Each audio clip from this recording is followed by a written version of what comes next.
The twin suns of Helios Prime burned like molten coins in the sky, turning the desert into a shimmering ocean of heat. Ryan Thorne tightened the final bolt on the water recycler and leaned back with a tired exhale. Sweat ran down his bare chest, dripping onto the scorched metal floor of his trailer station. The place looked barely alive. Rusted solar panels, patched antennas, and a small hydro garden struggling beneath a UV shield. But it was his. After 15 years in the Terran Defense Force, Ryan had traded war for silence. No commanders, no missions, no more watching friends die for causes politicians barely remembered. Out here, 300 miles from the nearest colony, the desert didn't care about your past. It only cared whether you could survive. Ryan grabbed his canteen and took a slow sip of lukewarm water. Another beautiful day in paradise, he muttered. Inside the station, the air recycler hummed softly. Ryan moved toward the kitchenette, pulling out a ration pack and slicing a few vegetables from his hydroponic tray. Simple food. Simple life. Exactly what he wanted. Then, scratch. Ryan froze. The sound came from the outer door. His hand instinctively dropped to the pulse pistol on his hip. Nothing had approached his station in 15 months. Not animals. Not travelers. Out here, anything alive usually died long before reaching his doorstep. The scratching came again. Slower this time. Ryan stepped toward the security console and activated the exterior camera. The screen flickered. Then his eyes widened. Standing outside the door was a child. Or something that looked like one. The creature was small, barely reaching his waist. Blue-tinted fur covered its thin body, striped like a tiger. Large golden eyes stared straight into the camera, pupils narrow like a predator's. But the thing Ryan noticed most was how thin it was. The cub's ribs showed clearly beneath its fur, and its eyes held only one emotion: hunger. Ryan stared at the screen for several seconds. "This is a bad idea," he muttered. Predators in the outer system sometimes use their young as bait, but as the small creature swayed weakly on its feet, Ryan sighed. Damn it. He hit the door release. The airlock hissed open. The alien cub stood there, blinking up at him, ears flattened in submission. "You lost, kid?" Ryan asked. The cub chirped softly. Its eyes drifted toward the food behind him. Ryan followed the look, then shook his head. "Yeah, I know that look." He stepped aside. "Come on, I can spare a meal."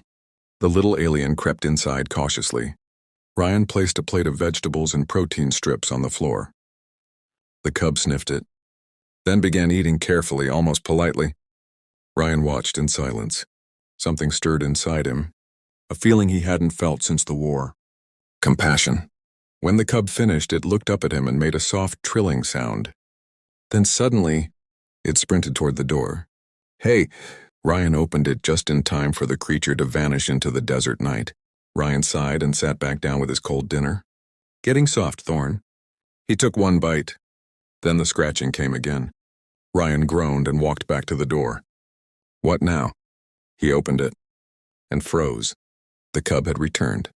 But this time, it wasn't alone. Behind it stood a tall alien woman with deep blue striped fur and golden predator eyes. And she was staring at him like a tigress studying prey. Because seconds later, the alien woman stepped forward and pressed her face against Ryan's neck with a deep rumbling purr. Ryan Thorne had faced warlords, pirates, and alien mercenaries across half the galaxy.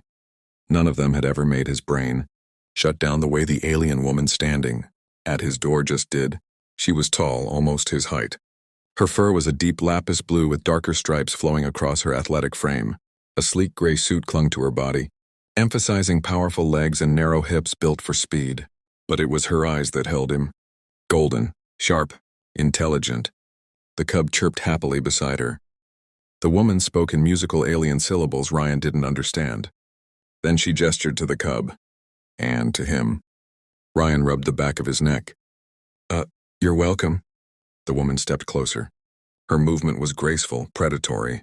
Then she reached out and touched his arm. Warm, soft fur brushed his skin. Ryan felt a strange jolt run through him. "I don't suppose you speak standard?" he asked. The alien woman frowned slightly, then nodded. "Little words," she said carefully. Her voice was melodic. "Thank you, feed son." She placed a hand over her chest. "I am Kira." Then she pointed to the cub. "Kit." Ryan blinked. Well, nice to meet you both. He tapped his chest. Ryan. Kira repeated the name slowly. Ryan. Then something strange happened. She leaned forward and rubbed her cheek gently against his neck. A deep vibrating purr rolled through her chest. Ryan froze completely. He had no idea what alien etiquette rules covered this situation. Finally, she stepped back, studying him with bright curiosity. Ryan cleared his throat. I might have a translator somewhere. He grabbed an old military device from storage and activated it. The small machine hummed as Kira spoke again. Then it translated. You saved my son when others would not. Ryan shifted awkwardly. Anyone would have done the same. Kira shook her head. Few show kindness in harsh lands. Her eyes softened. In my culture, such kindness creates a life debt. Ryan frowned. You don't owe me anything. Kira smiled faintly. That is not how honor works. She spoke quietly to Kit in their language. The cub nodded. Then Kira turned back toward Ryan. We must return before night predators rise. She stepped closer again.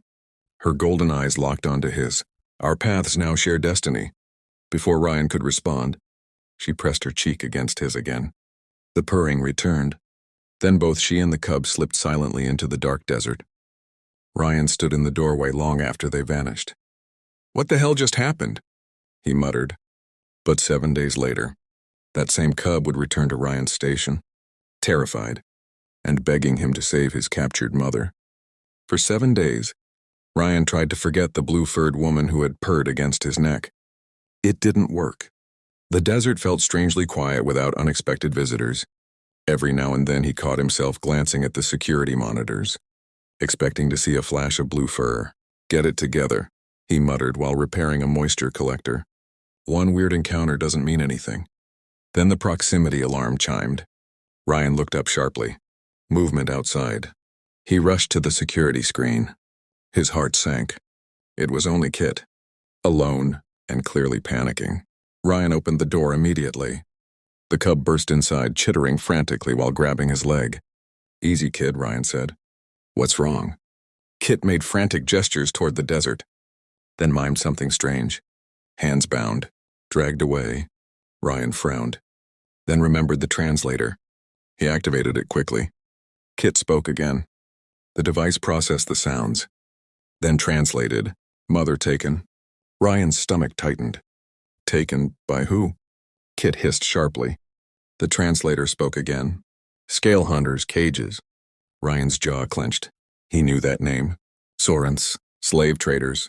They hunted rare alien species and sold them to the highest bidder. Sometimes for zoos, sometimes for far worse. Ryan grabbed his combat vest. How long ago? 2 sons. Kit pointed east. Ridge, big ship. Ryan knew that ridge. 15 miles of brutal desert. He checked his rifle. A voice in his mind whispered the logical option. Report it. Let the authorities handle it. But he remembered Kira's grateful eyes and the way her son had crossed miles of deadly desert alone to find him. Ryan sighed. Damn it. He grabbed the keys to his desert speeder. All right, kid. Kit's ears perked up instantly. Ryan loaded ammunition and supplies with practiced efficiency. Military habits never truly left. Within minutes, the speeder engine roared to life. Ryan looked at the small alien beside him. Show me where they took her. Kit nodded. As the vehicle blasted across the desert at full speed, Ryan felt something he hadn't felt in years. Purpose. And somewhere in the distance, 6 heavily armed alien hunters were about to discover a terrible mistake. Because the Sorens didn't know it yet, but the man coming for them wasn't just a desert hermit. He was Terran Special Forces. Ryan killed the speeder engine 2 miles from the ridge. The desert went silent again. Only the wind whispered across the dunes. Ryan slid out of the vehicle and scanned the horizon through his scope. There you are, he muttered. At the base of the rocky ridge sat a large Soren hunter transport. Black hull, spiked landing struts, cargo ramp open. Temporary lights illuminated the camp. 6 Sorens, just like Kit said. Tall reptilian bodies covered in dark scales. Each carried plasma carbines while pacing lazily around the ship. Ryan studied their pattern carefully. Predators always believed they were the most dangerous thing in the area. Most of the time. They were right, but not tonight. Ryan checked his rifle, pulse pistol, and combat knife. Then he turned to Kit. Listen carefully. The cub leaned forward. Ryan pointed toward the ship engines. You small, quiet. Climb inside there and mess up whatever you can reach. Kit tilted his head. Ryan made an explosion motion with his hands. The cub's eyes lit up. Ryan smirked. Exactly. Kit vanished into the darkness like a tiny ghost. Ryan moved the opposite direction, keeping low against the rocks. 15 minutes later, he reached the outer lights. One guard stood nearby, half asleep. Ryan stepped behind him silently. The knife slid between the scales at the base of the alien's skull. The body dropped without a sound. Ryan dragged it behind a crate. 5 left. He moved again. Another Saran rounded the cargo ramp corner. Ryan fired once. The suppressed pulse shot melted straight through the alien's chest. 4 left. A sudden metallic clang echoed from inside the engine housing. Ryan smiled. Nice work, kid. Then alarms began blaring. The Sarans shouted in their harsh language. 2 ran toward the engine room. 1 rushed up the cargo ramp. Ryan stepped into the open. Rifle raised. Hey! The 3 Sarans froze. Ryan pulled the trigger. Pulse fire lit the desert like lightning. 2 dropped instantly. The 3rd fired wildly before Ryan's second shot burned through its throat. Ryan stepped over the bodies and walked toward the ship. Let's get her out of here. But the moment Ryan stepped into the cargo hold, he realized something was very wrong, because there weren't just cages inside, there were dozens. And one of them held Kira. The cargo hold smelled like blood and fear. Metal cages lined both walls of the Saran ship.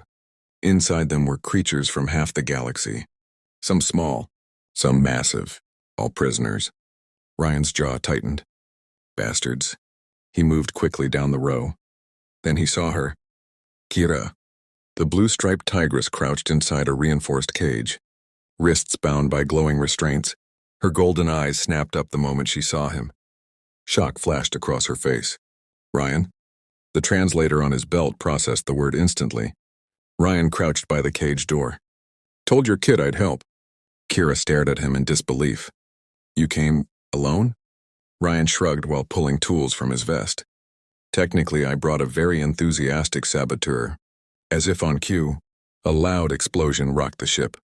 Kit popped out of an overhead vent, chirping proudly. Ryan laughed. That's my assistant. He cut through the cage lock with a plasma cutter. The door fell open.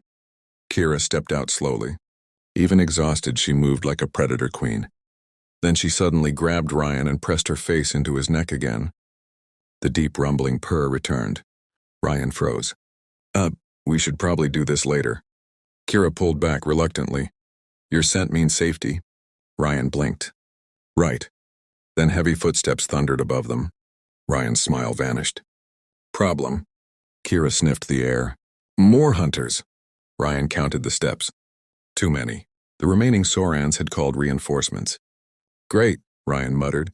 He handed Kira a captured plasma rifle. You know how to use that? Her golden eyes sharpened. I hunt. Ryan grinned.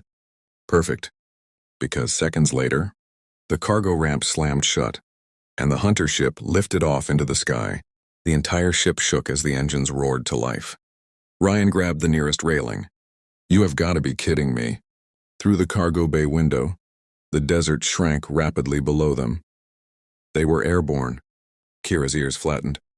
The hunters are fleeing. Ryan shook his head. No. His military instinct screamed the truth. They're delivering cargo. Kira's eyes widened. Where? Ryan checked the ship's navigation console. Coordinates blinked across the screen. He felt a cold knot form in his stomach. A Soran carrier. Kira's tail lashed violently. That is impossible. Those ships hold armies. Ryan nodded grimly. Yeah, I've fought one before. Kit chirped nervously from Ryan's shoulder. Ryan crouched beside him. Relax, kid. I've handled worse. Kira stared at him. You plan to fight them? Ryan checked his ammunition calmly. Not fight. He pointed toward the cockpit above them. Hijack! Kira stared at him like he had lost his mind. There are still hunters aboard. Ryan grinned. That's the fun part. They climbed the narrow ladder toward the upper deck. Voices echoed from the cockpit. 3 Sarans arguing loudly. Ryan held up 3 fingers. Kira nodded silently. Ryan counted down with his hand. 3, 2, One. He kicked the door open. Chaos exploded inside the cockpit. Ryan fired twice. 2 hunters dropped instantly. The third lunged at him with a shock blade. But Kira moved faster. Her claws flashed once. The alien collapsed. Silence filled the cockpit. Ryan slid into the pilot seat. "Well," he said calmly, "looks like we're flying." But as Ryan took control of the ship, the radar screen lit up with 30 incoming surround fighters, and they were all locking onto him. The radar screen lit up like a storm of red stars. Ryan leaned closer. 30 fighters, he muttered. That's excessive. Behind him, Kira stared at the display with growing alarm. "Those are Soran interceptor craft," she said. "Fast armed, they will tear this transport apart." Ryan cracked his knuckles and pushed the throttle forward. "Good thing I'm not planning to fly like a transport." The engines screamed as the ship shot forward. Immediately, the first wave of fighters began firing. Plasma streaks sliced past the cockpit. Kit squeaked and clung to Ryan's shoulder. Ryan rolled the ship sideways, diving toward the canyon below. The massive transport groaned under the sudden maneuver. Kira grabbed the wall. "That ship is not built for this." Ryan grinned. "Neither were half the aircraft I flew in the war." 3 fighters dove after them. Ryan suddenly cut the engines. The transport dropped like a stone. The fighters overshot. Ryan slammed the engines back on and pulled upward. 2 seconds of gravity confusion, he said calmly. "Works every time." The transport's rear turret automatically activated. Ryan toggled manual control. "Let's thin the crowd." He squeezed the trigger. A stream of pulse fire ripped through the sky. 1 fighter exploded. Another spiraled downward, trailing fire. Kira stared at him. "You are smiling." Ryan shrugged. "Little rusty, but it's coming back." Then the radar screamed. More ships arriving. Kira's ears flattened again. "Those signals—" "That is the carrier." Ryan looked at the display. A massive warship appeared ahead. 5 kilometers long, launching more fighters. Ryan exhaled slowly. "Okay," he said. "Now it's getting interesting." Because the Soran carrier had just broadcast a message across all channels. "Human pilot, surrender your cargo." And Ryan had no intention of doing that. The communication console crackled again. "Unknown human pilot," the Soran commander repeated. "You are surrounded." Ryan leaned back in the pilot seat. "Yeah, that tends to happen." Kira looked at him. "They outnumber us more than 50 to 1. Ryan tapped the radar thoughtfully. "Then we shouldn't fight them directly." Kira frowned. "Then what is your plan?" Ryan pointed at the enormous carrier slowly moving closer. "That." Kira blinked. "You cannot mean." Ryan accelerated directly toward the massive warship. Fighters swarmed around them like angry insects. Plasma bolts slammed into the transport hull. Warning lights flared everywhere. Kit chirped anxiously. Ryan's hands moved calmly across the controls. "We just need to get close enough." "Close enough for what?" Kira demanded. Ryan smiled. "Human engineering." He pulled open a hidden panel beneath the dashboard.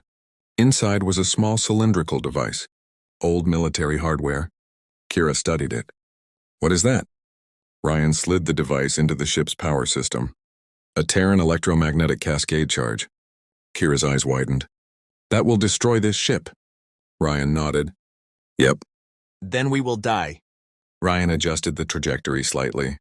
"Not if we leave first." The carrier filled the cockpit window now, its massive hangar bay opening to launch more fighters. Ryan locked the ship on a collision course. Then he stood up. Kira stared at him. "You are abandoning the controls." Ryan grabbed Kit. "Time to go." He pulled open the emergency escape hatch. Wind howled through the cockpit. Kira realized the plan instantly. "You are insane." Ryan clipped a parachute harness onto her suit. "Welcome to human tactics." Because 3 seconds later, Ryan jumped out of the ship while it was still flying directly at the Soran carrier. The desert sky roared around them. Ryan, Kira, and Kit plummeted through open air. The stolen transport continued racing toward the massive carrier behind them. Kira clung to Ryan's harness. "You destroyed the only ship." Ryan checked the altimeter calmly. "Technically, I repurposed it." Above them, the carrier grew larger in the sky. Then, the stolen transport reached the hangar entrance. The electromagnetic charge detonated. A blinding sphere of blue energy erupted. The carrier's entire hangar system exploded outward. Fighters collided with each other in the chaos. The massive warship began spinning out of formation. Ryan opened the parachute. The canopy snapped open with a violent jerk. Kira stared upward in stunned silence. You crippled a carrier. Ryan shrugged. Chain reactions are beautiful things. Flaming debris rained across the sky. The Soran fleet scattered in confusion. Kit squeaked excitedly. Ryan steered the parachute toward the desert below. We should land before they reorganize. Kira looked at him with something new in her eyes. Not curiosity. Not gratitude. Respect. You are not a simple hermit. Ryan laughed. Nope. The desert rushed up beneath them. Then suddenly, Ryan's comm device crackled. A new voice filled the channel. Cold, authoritative. Soren High Command to human pilot. Ryan frowned. That's new. The voice continued. You have destroyed Imperial military property. Ryan smirked. Accidentally. There was a pause. Then the commander spoke again. Your actions have started a war. Ryan blinked. Oh. Because on the horizon, dozens of massive Soran warships were emerging from hyperspace. And they were all heading toward Ryan. Ryan's boots hit the sand as the parachute collapsed behind him. The desert wind howled across the dunes. For a moment everything was quiet again. Then the sky changed. Kira slowly looked upward. Her golden eyes widened. Above them, space itself seemed to tear open. Blue hyperspace rifts blossomed across the atmosphere like violent storms. 1, 5, 10, then dozens. Massive Soran warships began emerging from the glowing portals, each vessel larger than a city, each armed for planetary assault. Kira's voice dropped to a whisper. This is a war fleet. Ryan shaded his eyes while counting. 32 capital ships, he muttered. Kit squeaked nervously beside him. Kira turned to Ryan. You crippled one carrier, and now their entire armada has arrived. Ryan sighed. Yeah, that's usually how empires react. Above them, the largest ship shifted into position. Its massive weapon arrays rotated slowly toward the desert. A communication signal suddenly burst through Ryan's comm device. Soren Imperial Command addressing the human responsible. Ryan tapped the receiver. This is Ryan. The alien commander's voice echoed with cold fury. You have destroyed Imperial assets and interfered with lawful hunting operations. Ryan glanced at the wreckage burning across the sky. Those were slave cages. Silence followed. Then the commander continued. You will surrender immediately. Ryan chuckled softly. Not happening. Kira grabbed his arm. You cannot provoke them further. Ryan stared at the warships calmly. Already did. Then he activated another transmitter on his belt. A military emergency beacon. Kira frowned. What did you just do? Ryan's smile returned. I called home. Because the Soren commander suddenly shouted over the comms, Human pilot, what is that signal? And Ryan simply replied, You'll see. 10 minutes passed. The Soren fleet remained motionless above the planet. Ryan sat on the hood of his speeder, calmly cleaning his rifle. Kira paced anxiously. You called your people, she said. Will they come? Ryan checked the horizon. They always do. Then space tore open again. But this time, the hyperspace rift looked different. Violent. White, like lightning ripping across the stars. One enormous shape emerged from the distortion. Then another. Then dozens. Human warships. Kira froze. They are enormous. Ryan grinned proudly. Terran defense fleet. Sleek black hulls slid into formation above the planet. Massive rail cannons rotated toward the Soran armada. Ryan counted quickly. Looks like Admiral Ortega brought the whole neighborhood. A new transmission echoed across every channel. The voice was sharp and unmistakably human. This is Admiral Elena Ortega of the Terran Defense Fleet. Ryan laughed. Yep, that's her. The Admiral continued. To the Soren Empire, you are currently occupying Terran civilian territory and engaging one of our veterans. Kira looked at Ryan in shock. You are a civilian? Ryan shrugged. Technically retired. The Admiral's voice hardened. You will stand down immediately. The Soran commander responded with a hiss. This system belongs to us. The Admiral paused, then calmly replied, No. For several seconds, the two fleets simply stared at each other, thousands of weapons ready. Ryan leaned back against the speeder. Now we wait. Kira stared at him. For what? Ryan smiled faintly. For someone to blink. Because suddenly, One Soran destroyer fired the first shot, and that was the last mistake it would ever make. The Saran destroyer's plasma cannon flashed. A beam of burning energy streaked toward the human fleet. It never arrived. A Terran rail cannon fired first. The tungsten slug crossed the distance in less than a second. The Saran destroyer simply disappeared. Kira gasped. The human fleet moved as one. Hundreds of rail cannons thundered simultaneously. Kinetic rounds punched through alien hulls like paper. 3 Saran cruisers shattered instantly. Explosions lit the sky like new suns. Ryan watched calmly. Yeah, railguns are kinda our thing. Kira stared in disbelief. You didn't even use energy weapons. Ryan shrugged. Why waste power when physics works better? The Soran fleet attempted to retreat. Too late. Human strike craft poured from the carriers like a swarm of steel hornets. Missiles tore through the alien formation. Within minutes, the once terrifying armada was breaking apart. Burning ships scattered across orbit. Kit squeaked triumphantly. Ryan folded his arms. Told them not to start a war. Above them, Admiral Ortega's voice returned. Soran forces, you have 30 seconds to withdraw from this system. The surviving ships began jumping to hyperspace immediately. The sky cleared. Silence returned to the desert. Kira slowly looked at Ryan. Her golden eyes held awe. You destroyed an Empire's hunting fleet. By feeding a starving child. Ryan scratched his head. Yeah, weird how things spiral. Kira stepped closer, then gently pressed her cheek against his neck again. The deep purring returned. This is why the galaxy fears humans. Ryan chuckled. No. He looked up at the quiet stars. They should fear what happens when humans decide to protect someone. Because far away, in the heart of the Saran Empire, an emperor stared at the battle report and whispered one sentence. Prepare the invasion of Earth.